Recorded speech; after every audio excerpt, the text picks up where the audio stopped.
All right, good Friday morning to you.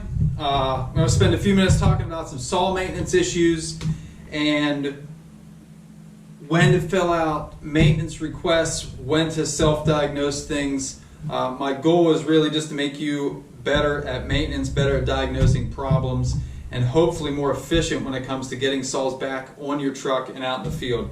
I want you to spend less time waiting on your favorite saw to come back from the saw shop or from back to me or from whoever you've taken it to for maintenance.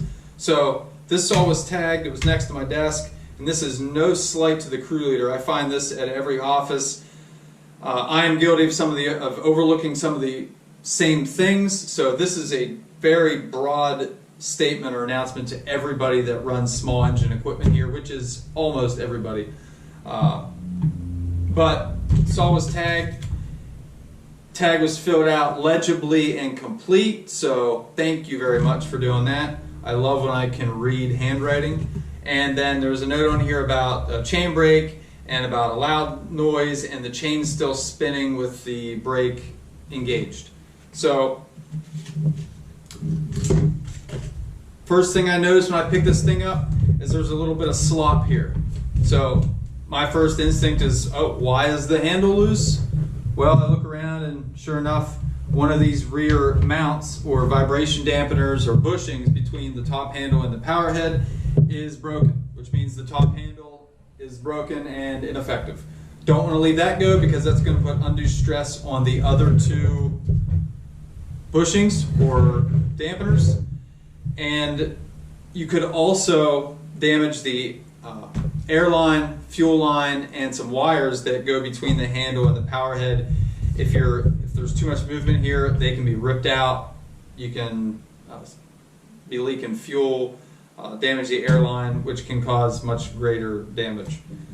Second thing is air filter cover's broken. I probably think this was one and the same. Either got dropped, stepped on, ran over from this person or somebody else. But anyway, air filter cover absolutely must be intact. It helps keep dirt away from the air filter and the carburetor and the motor.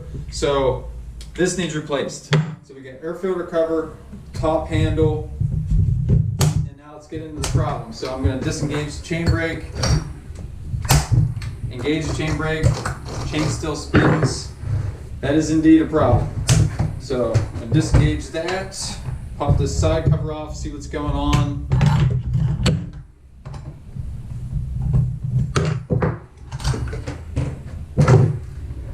First thing I'm looking for, one, make sure my brake still works.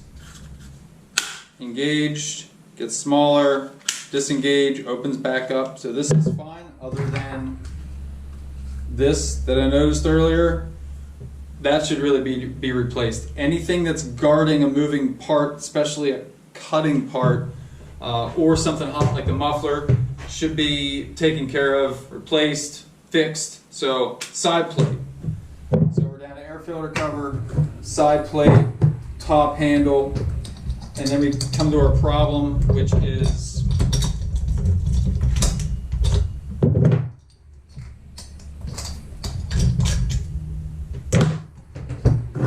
the clutch drum. Clutch drum and sprocket are one and the same on a 201, and this is broke. It's broken between the sprocket and the drum. That's why the chain brake is ineffective. So that's an easy fix. It does require me to take the clutch off, which if you're not familiar with doing that and you don't have the proper tool, can be an issue. You can damage things. I would certainly drop this off. It's at one of our saw shops. Have them fix that quick because they can do it quickly and not damage the motor in the process.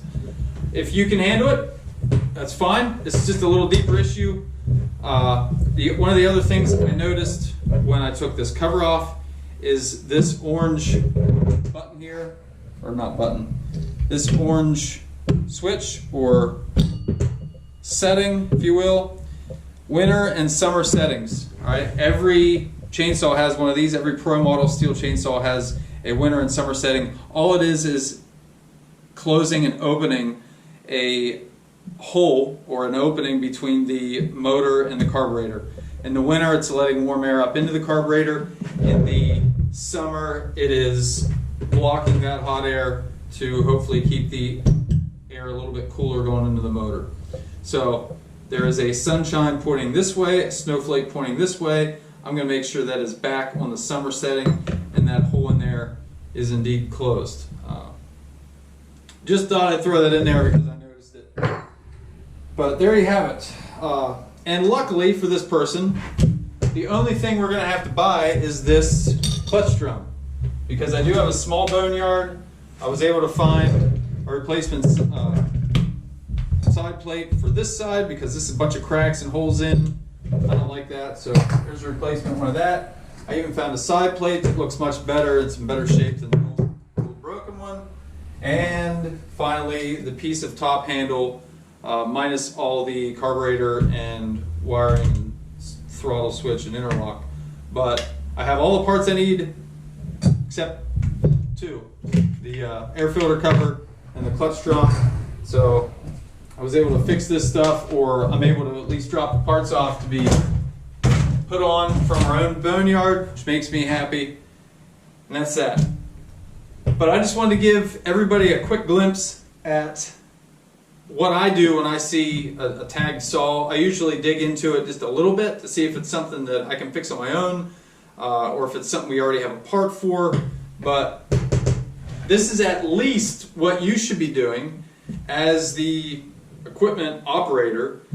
Problem happens, take 5 minutes, take it apart a little bit, take the side plate off, take the bar off, see if it's something obvious. Notice when you pick your saw up and there's a lot of slop in the handle and a bushing's broke. Notice when you look at your saw and half of a cover is missing. Half of a air filter cover. Those are important things that should not be overlooked. So take that for what it is. Get better. Be a better saw operator, better crew leader, and our stuff will last longer and you'll get it back on your truck sooner. All right. Well, happy Good Friday. Have a great weekend. Happy Easter. And that's it. Take care.